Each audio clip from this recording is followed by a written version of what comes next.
Hallo meine lieben Freunde, hier ist wieder Michael Grant mit Klartext. Heute zu einem Thema, Kommentare haben mich dazu angeregt. Ich habe viele Kommentare gelesen, ob Hitler Mein Kampf selber geschrieben hat oder nicht. Aber als Einleitung möchte ich sagen, es wurde noch nie so viel über einen einzelnen Mann, also Adolf Hitler, geschrieben. Es wurde noch nie so viel über einen einzelnen Mann gelogen.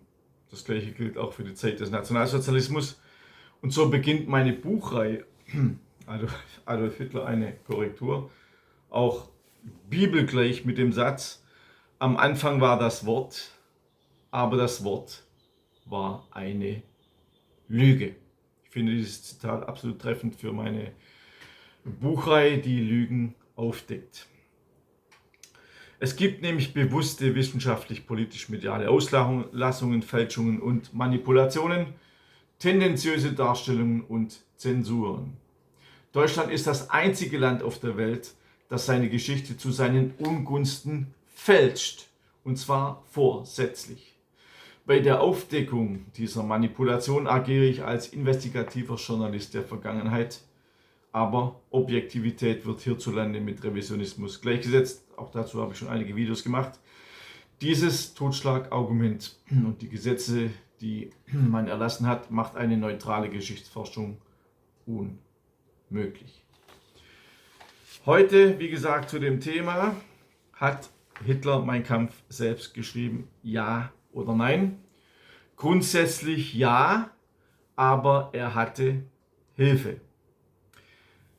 Demnach hat Hitler Mein Kampf nicht ganz allein geschrieben, sondern mit Unterstützung anderer Personen, insbesondere seines engen Vertrauten Rudolf Hess und später Max Ammann, der Leiter des NSDAP-Verlages EHR Verlag. Er war der Ideengeber und Redner, also Hitler, aber kein geübter Schreiber. Nach dem gescheiterten Putsch vom 9. November 1923 saß Hitler in Festungshaft in Landsberg am Lech. Dort begann er 1924 mit dem Schreiben von Mein Kampf. Der ursprüngliche Titel war, ich zitiere, Vierteljahrsheft der nationalsozialistischen Bewegung und wurde später geändert in Mein Kampf, eine Abrechnung. Also der Titel ist natürlich viel besser, logischerweise. Mitautoren und Unterstützer waren zunächst einmal Rudolf Hess, Hitlers Zellengenosse und engster Mitarbeiter in Landsberg. Er tippte große Teile des Manuskriptes auf der Schreibmaschine. Historiker gehen davon aus, dass Hess sprachlich und strukturell eingriff, um Hitlers chaotische Gedanken zu ordnen. Hess selbst sagte später, er habe es nur diktiert bekommen, was viele aber anzweifeln. Dann war noch Emil Maurice, Hitlers Privatchauffeur und früherer Weggefährte. Er diente als Schreibgehilfe in den Anfangsphasen. Und Bernhard Stempfle, ein katholischer Geistlicher und Journalist. Er überarbeitete Passagen stilistisch und redaktionell, bevor der Text in Druck ging. Stempfle war später ein Opfer des Röhmputsches von 1934. Seine Rolle beim Lektorat von Mein Kampf gilt als historisch gesichert. Und, wie bereits genannt, Max Ammann, Hitlers Verleger und Leiter des EHR Verlages. Er überarbeitete das Werk verlegerisch und sprachlich, um es druckreif zu machen. Hitler diktierte die meisten Kapitel. Er war ein geübter Redner, aber kein Schreiber. Sein Stil war mündlich, repetitiv und assoziativ, was man auch im Text merkt. Lange Sätze, Wiederholungen, kaum Struktur. Daher ist eindeutig, das Werk trägt Hitlers Gedanken, aber die Textform ist Ergebnis gemeinsamer Arbeit.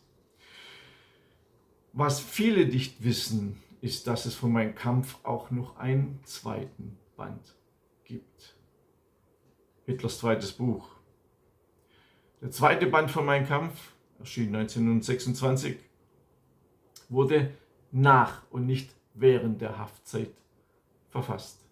Dort war Hitlers Schreibstil flüssiger, aber auch weiterhin stark von Mitarbeitern Hess, Ammann, Parteiredakteuren beeinflusst. Deshalb das Fazit: Hitler war der alleinige Ideengeber und inhaltlicher Autor, aber nicht der alleinige Verfasser. Der Text wurde von Rudolf Hess, Bernhard Stempfle und Max Ammann strukturiert, redigiert und tipptechnisch umgesetzt. Mein Kampf ist also ein Diktatwerk, kein klassisches Autorenbuch. Aber so wird es natürlich jetzt dargestellt, dass Hitler der Ideengeber war. Ich habe aber auch in meinem Buch Adolf Hitler eine Korrektur. Da gehe ich auch auf die Hintergründe der NS-Ideologie ein und siehe da, ich habe etwas gemacht, was noch keiner gemacht hat. Ich habe Mein Kampf verglichen mit Henry Fords Buch Der internationale Jude und siehe da, es gibt große Übereinstimmungen. So große Übereinstimmungen sogar, dass man sagen kann, dass Hitler aus Henry Fords Buch entweder, also das früher erschienen ist wie Mein Kampf, entweder direkt abgeschrieben hat oder die Ideen übernommen hat. Das hat auch noch keiner recherchiert. Das alles dokumentiert wieder mit Quellen, die man nicht widerlegen kann, in meinem Buch Adolf Hitler eine Korrektur, Band 1. In diesem Buch geht es über Hitlers Kindheit, seine Militärzeit, die Hintergründe der NS-Weltanschauung und auch über die Finanzierung der Partei.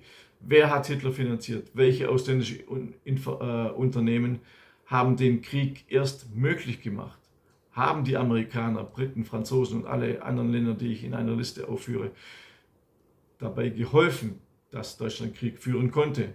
Ja, sie haben geholfen. Auch dazu habe ich ein Video gemacht. Und ich werde noch mehr Videos zu dem Thema machen. Wenn wir gerade dabei sind, mein neues Buch Deutschland muss vernichtet werden, ist ein Amazon-Bestseller. Vielen, vielen Dank dafür.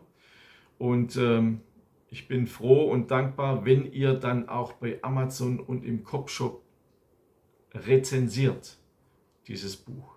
Also meine Empfehlung, kauft es bei Coop und nicht bei Amazon, weil Amazon 2 meiner Bücher blockiert.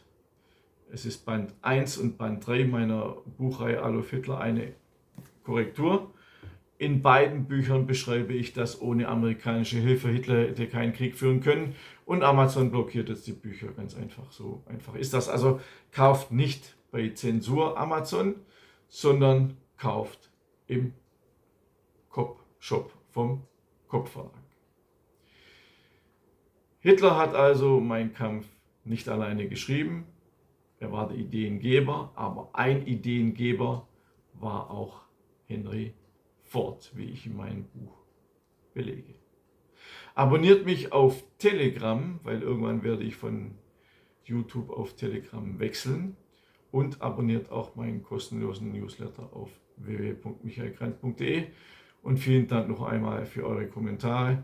Schwurbler-Kommentare mache ich Screenshots und ich werde ein eigenes Video machen, wie ich beleidigt und beschimpft werde, und werde dann auch die Klarnamen von den Menschen nennen, die das gemacht haben. Vielen Dank dafür. Es gibt dann ein neues Video in der Zukunft.